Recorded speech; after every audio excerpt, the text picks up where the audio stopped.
Ben ritrovati amici di Radio Chef, rieccoci in una nuova puntata piena di gusto perché ci prepariamo a un'estate ricchissima in Friuli Venezia Giulia. Oggi passeremo dal mare alla montagna, faremo un po' un tour anche di questo Friuli Venezia Giulia. Voglio raccontarvi insieme a Promoturismo FVG infatti di due appuntamenti veramente molto speciali che sono i dinner show. Voi li conoscete? Io direi di andare subito a scoprire di più insieme al presidente di Friuli Venezia Giulia Via dei Sapori, Walter Filipputti, ospite ai nostri microfoni. Ciao Walter, buongiorno. Allora, ci immergiamo già nel mese di luglio, saranno 2 appuntamenti firmati proprio da Friuli Venezia Giulia Via dei Sapori, 2 dinner show, appuntamento il 9 luglio e il 30 luglio. Ci fai già immergere in queste date?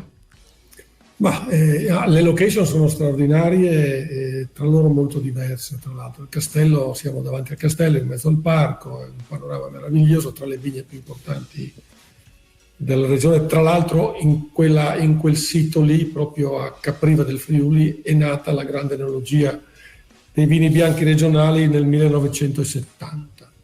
Siamo nel cuore proprio. Che fare, che dire?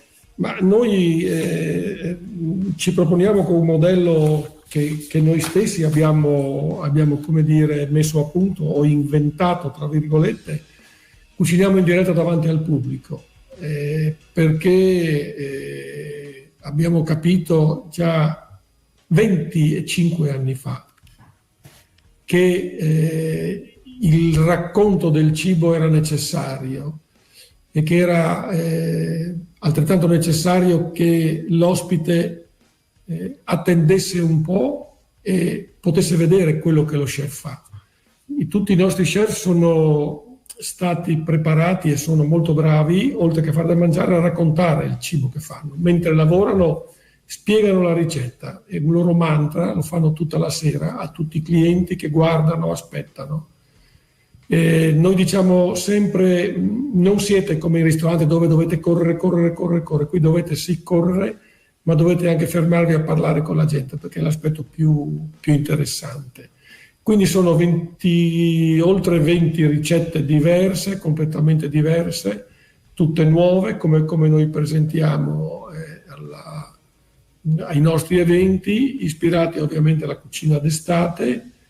Vicino ad ogni ristorante c'è un tavolo di un produttore di vino che abbina il piatto, per cui, come si vedono nei filmati, gli ospiti hanno al collare il bicchiere, vanno da un punto all'altro, qui siamo a grado, e quindi scelgono come vogliono, non c'è un primo, un secondo, si può andare da un tavolo all'altro, saltare secondo esigenze, secondo desiderio, e quindi il vino poi arriva in abbinamento.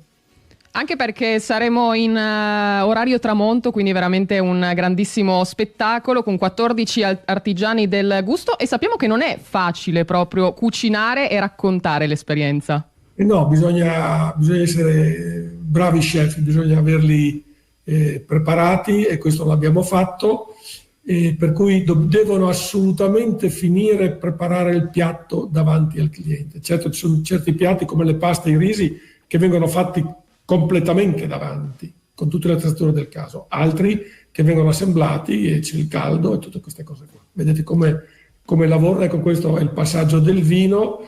E l'altro aspetto importante è che si apre con tutta una serie di artigiani del gusto che vanno dal prosciutto ai formaggi, all'oca, piuttosto che ad altri prodotti, la trota, eccetera, dove si può, questo è il presidente che va a assaggiare per dare un buon esempio, ecco, e quindi c'è questo tourbillon di gusti che chiudono alla fine, in tutti e 2 eventi, con i dolci e con distillati, con i caffè. Non manca niente, devo dire che non manca niente. La serata di grado poi ha un aspetto tutto suo, come avete visto, perché la facciamo per il 2° anno di fila sulla spiaggia, sulla battigia. Beh, un appuntamento fantastico, anche perché riunisce un'emozione diversa.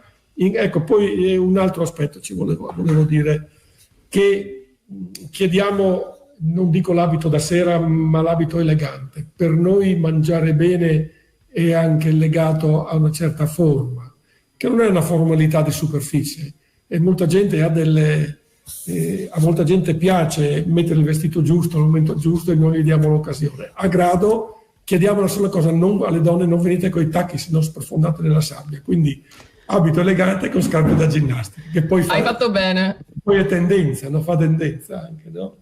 Hai fatto bene a ricordarlo, e io ricordo a questo punto anche le date: 9 luglio e 30 luglio da Capriva del Friuli si passerà poi a Grado a fine mese. I dinner show inizieranno alle 19:30, potete scoprire di più direttamente sul sito friuliviadeisapori.it e direttamente potete acquistare i biglietti anche direttamente nei ristoranti del gruppo. Trovate tutta la lista, naturalmente, oltre sul sito.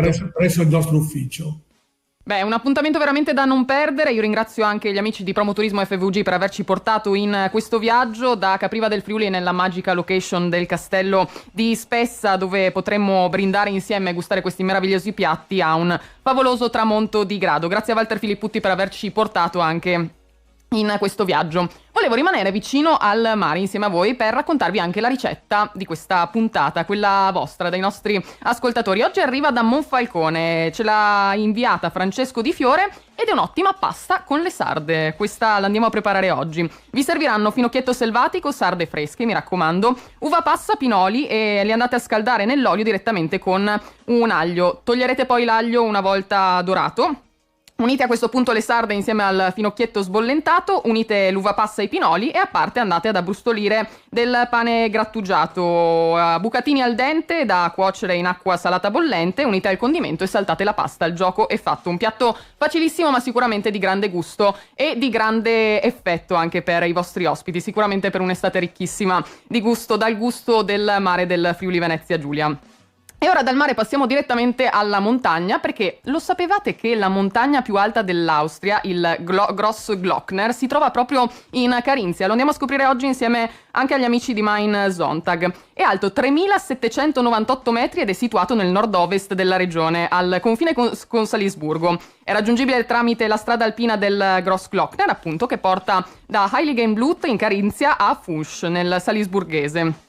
È uno dei monumenti più famosi dell'Austria, considerata una delle strade panoramiche più belle del mondo, pensate un po'. Lunga 48 km, 36 curve, offre un'esperienza naturalistica di prima classe. 12 mondi avventurosi che vi aspettano anche lungo la strada, offrendo varietà proprio al vostro viaggio, con esperienze insomma indoor e outdoor, oltre che di gusto. Quando si guida sulla strada si attraversa il più grande parco nazionale della Carinzia, il Parco Nazionale degli Alti Tauri, dove potrete osservare anche gli animali direttamente nel loro ambiente naturale, come marmotte e stambecchi. Il clou di un viaggio lungo la strada alpina del Grossglockner è senza dubbio la Franz Josef Hohe, un punto panoramico che allora visitò personalmente anche l'imperatore Francesco Giuseppe, da qui arriva proprio il nome. Oggi lì si trova un parcheggio, un centro visitatori, una torre panoramica e anche un ristorante, così potrete godervi veramente l'esperienza a 360 gradi. Potrete godere poi di una vista mozzafiato, stiamo vedendo anche qualche immagine sulla nostra diretta video, e non solo sul Grossglockner e il suo ghiacciaio, ma su oltre 30 vette che superano i 3.000 metri di altezza.